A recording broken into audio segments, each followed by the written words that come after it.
کریں گے، سیاسی بات کریں گے، امبیڈکر نگر کا سانسد بھی اتنا نہیں جانا پہچانا جانتا جتنا عزیز اشرف کو لوگ جانتے ہیں، عزیز میاں کو لوگ جانتے ہیں۔ الحمدللہ آئیے ادب و احترام کے ساتھ گزارش کرنے جا رہا ہوں، اب آپ بہترین عمدہ تقریر سنیں جنہیں سادات کچھوچھا نے نوازا وہ امین القادری، جنہیں سادات مہرارہ نے نوازا وہ امین القادری، جنہیں سادات بلگرام شریف نے نوازا وہ امین القادری۔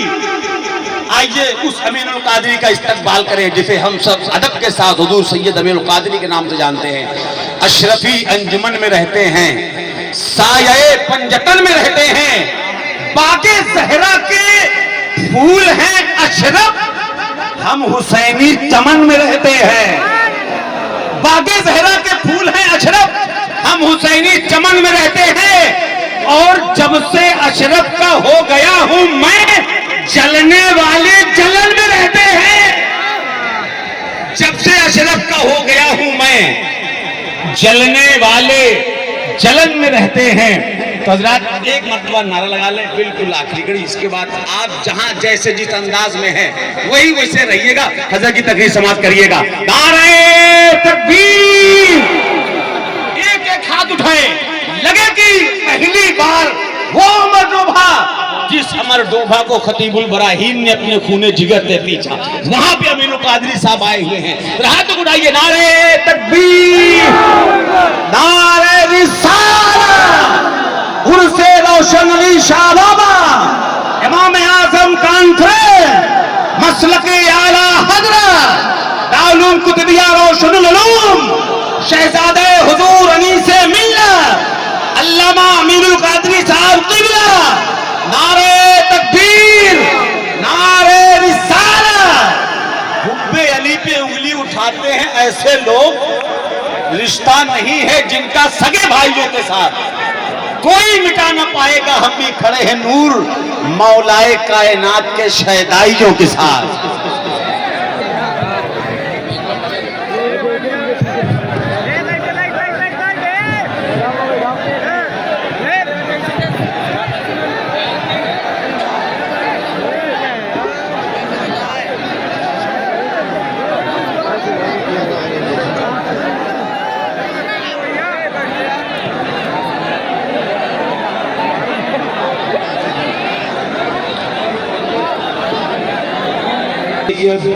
عزیز اشرف صاحب اشرفی الجیلانی و جملہ عرش مقام سادات کرام علماء ذوی الاحترام، حاضرین محفل، پردہ نشین ماؤں اور بہنوں، السلام علیکم ورحمۃ اللہ وبرکاتہ۔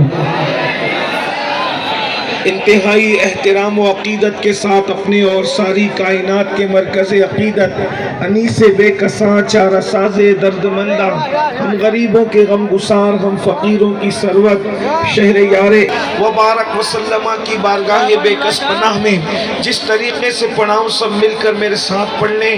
الصلاۃ والسلام علیک یا رسول اللہ، الصلاۃ والسلام علیک یا نبی اللہ، الصلاۃ والسلام علیک یا حبیب اللہ، وہابک یا نور اللہ، صلی اللہ تعالی علیہ وسلم۔ دن لہو میں کھونا تجھے، شب صبح تک سونا تجھے، شرم نبی خوف خدا، یہ بھی نہیں وہ بھی نہیں، رزق خدا کھایا کیا، فرمان حق ٹالا کیا، شکر کرم ترس سزا، یہ بھی نہیں وہ بھی نہیں، ڈر تھا کہ عیسیاں کی سزا، اب ہوگی یا روز جزا، دی ان کی رحمت نے صدا، یہ بھی نہیں وہ بھی نہیں۔ آج کی یہ محفل عرس سراپا قدس اور دستار بندی کے حوالے سے انعقاد پذیر ہے۔ میں صمیم قلب کے ساتھ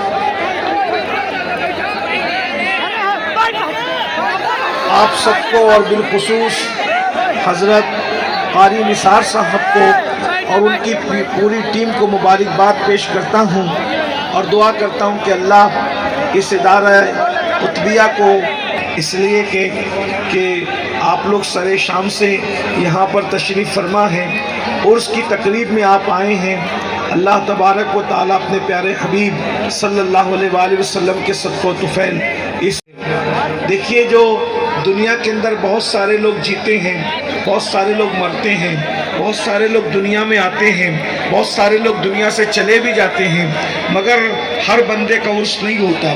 دنیا کے اندر بڑے بڑے بادشاہ موجود ہیں لیکن ان کے عرس نہیں ہوتے، اور اگر کوئی ان کا عرس کرے بھی تو اس عرس میں اتنی عقیدتوں کے ساتھ لوگ نہیں آ سکتے، اتنی بڑی تعداد میں لوگ جمع نہیں ہو سکتے جیتے ہیں، بلکہ ان کا عرس ہوتا ہے جو دنیا میں آ کر آخرت کی تیاری کرتے ہیں، جو دنیا میں آ کر اللہ کو راشی کی جگہ نہیں ہے، یہ دنیا آوارگی کی جگہ نہیں ہے، یہ دنیا پاپ کرنے کی جگہ نہیں ہے۔ ہم زمین کے اوپر پاپ کرنے کے لیے نہیں آئے ہیں، بلکہ ہم زمین کے اوپر سجدہ کرنے کے لیے آئے ہیں۔ ہم زمین کے اوپر گانے سننے کے لیے نہیں آئے ہیں، بلکہ زمین کے اوپر تلاوت قرآن سننے کے لیے آئے ہیں، نعت مصطفیٰ سننے کے لیے آئے ہیں۔ ہمارا سینہ فخر سے چوڑا ہوتا ہے جب ہماری قوم کے جوان نعت رسول میں مگن ہو کر جلسوں کے اندر جھومتے ہیں۔ جس طریقے سے آپ جلسوں میں نعت رسول سے دلچسپی دکھاتے ہو، کاش کہ اپنے کمرے میں جب تم تنہا رہو تو اس وقت بھی نعت سے ایسی ہی محبت ہو جیسے تم جلسے میں نعت رسول سے محبت کرتے ہو۔ خدا کی عزت کی قسم یہ بات کہہ دوں میرے جوانوں، عشق رسول کے نام پہ منافق نہ بنو۔ جلسے میں تو نعت میں پیسے لٹاتے ہو، جلسے میں تو نعت میں جھومتے ہو، جلسے میں تو نبی محبتوں کے لیے آتی ہے، محبتوں کے نام پر آتی ہے۔ شور نہیں کرے بھائی، شور نہیں کرے، شور نہیں کرے، شور نہیں کرے، شور نہ کرو، شور نہ کرو، ایسے کھڑے رہو لیکن شور نہ کرو، شور نہ کرو، کچھ دیر سن لو، 5-10 منٹ سن لو لیکن شور نہ کرو، شور نہ کرو، خاموش ہو جاؤ، خاموش۔ یار ایک شخصیت کو بلانے کے لیے نا ایڑی سے چوٹی لگانا پڑتا ہے۔ حضور سید امین القادری صاحب کی تاریخ 1 سال پہلے میں نے جا کر کی چوچا میں لی تھی، یہی دن دیکھنے کے لیے، یہی وقت میں نے سوچا تھا کہ آنے والے وقت میں مفتی سلمان اظہری کو بھی بلانے کی کوشش کروں گا، لیکن اب نہیں کروں گا، نہیں کروں گا، اس لیے کہ آپ اس طریقے سے بےہودگی پر آمادہ ہو گئے ہیں، اس طریقے سے آپ کام کو انجام دے رہے ہیں۔ ایک آل رسول کی بات جن کی ذات محتاج تعارف نہیں ہے، دنیا کے کونے کونے کا مسلمان ان کے چہرے کی زیارت اپنے لیے باعث برکت سمجھتا ہے۔ آپ کیسے ہیں کہ ان کے جملے پر آپ ایک بیٹھنے کے لیے تیار نہیں ہیں۔ سے بھی کہا، نظامی صاحب سے بھی کہا، عمر نظامی صاحب سے بھی کہا، اصل میں جگہ اتنی کم ہو گئی ہے کہ آپ بیٹھیں گے کہاں؟ آپ کو بیٹھنے کے لیے جگہ نہیں ہے، تو میں جانتا ہوں کہ جب آپ کو بیٹھنے کے لیے جگہ نہیں ہے تو آپ بیٹھ نہیں سکتے۔ آپ یہ جو بار بار ہم اسٹیج سے اعلان کر رہے ہیں کہ بیٹھ جاؤ بیٹھ جاؤ، ہم آپ پہ ظلم کر رہے ہیں، یہ ہاں، کیونکہ بھئی جب جگہ ہی نہیں ہے تو آپ بیٹھو گے کہاں؟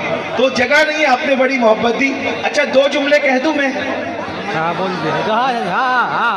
بس 2 جملے سن لیں میری طرف سے۔ میری گزارش ہے آپ سب سلامت رہو، با کرامت رہو۔ بس یہ اللہ تبارک و تعالیٰ نے جلسے میں آنے کی توفیق دی، نمازوں کی پابندی کیجئے، اپنے ماں باپ کی فرما برداری کیجئے، اپنے بچوں کو پڑھائیے۔ ہمارے ماہرہ شریف کے سرکاروں نے ایک نعرہ دیا تھا کہ آدھی روٹی کھائیں گے بچوں کو پڑھائیں گے، تو اپنے بچوں کو پڑھائیے۔ دنیاوی ایجوکیشن کم سے کم اپنے بچوں کو اتنا دیجئے کہ ہر بچہ بچی گریجویٹ بن جائے، اور مذہبی ایجوکیشن اتنا دیجئے کہ ہمارے گھر میں بچہ پیدا ہو تو اذان ہم خود ہی دیں، بقرعید کے موقع پہ قربانی ہم خود ہی کریں، فاتحہ کا موقع آئے تو فاتحہ ہم اپنے گھر میں خود ہی کر سکیں، اور اگر اپنے باپ کا یا ماں کا انتقال ہو جائے تو ہم اپنے ماں باپ کا جنازہ خود ہی پڑھا سکیں۔ اتنا دنیاوی علم آپ کے پاس ہونا چاہیے۔ اور تیسری بات، مالدار بنیے کہ غربت کبھی کبھی انسان کو کفر تک لے جاتی ہے۔ مالدار بنیے، کوشش کیجئے، موبائل چرا کے مالدار مت بنیے، لاٹری کھیل کے مالدار مت بنیے، 2020 پر جوا کھیل کر مالدار مت بنیے، بلکہ تجارت کر کے مالدار بنیے، محنت کر کے مالدار بنیے، کیونکہ اللہ نے حلال میں برکت رکھی ہے، حرام میں برکت نہیں ہے۔ تو اب میں امید کرتا ہوں آپ دیندار بنے، نیک بنے، مالدار بنے، ایجوکیشن پہ محنت کریں۔ اور آخری بات، جو سلوک آپ نے محبتوں کا میرے ساتھ کیا ہے، آئندہ کسی کے ساتھ مت کیجیے۔ السلام علیکم ورحمۃ اللہ۔